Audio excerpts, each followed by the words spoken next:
after their country cut diplomatic ties with Ecuador over a raid in Quito, which saw Ecuadorian police burst into Mexico's embassy.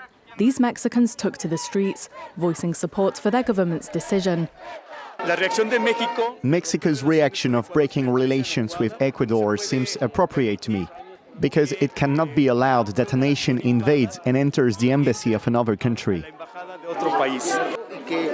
When this happens, it is a huge problem because it destabilizes Latin America. Due to the raid, Mexico's foreign ministry announced that diplomatic personnel and their families were set to leave Ecuador on a commercial flight. Nicaragua has become the second country to break ties with Quito, and leaders from across the Americas have condemned the incident. Friday's raid saw Ecuador's former vice president, Jorge Glass, arrested.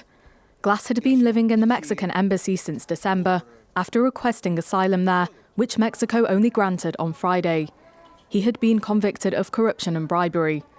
Ecuador says the asylum offer was illegal because under international law, people facing charges should not be granted asylum. Ecuador's exiled former president, Rafael Correa, condemned the arrest. They bounced into the Mexican embassy in Quito. This is a casus belli. This is a cause for war. Thanks God we have a very good government, very good president in Mexico, but usually this is an invasion.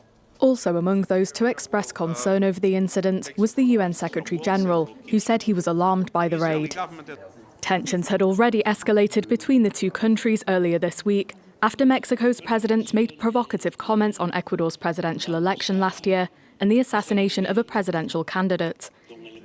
Quito retaliated by declaring the Mexican ambassador to Ecuador persona non grata, forcing her to leave the country.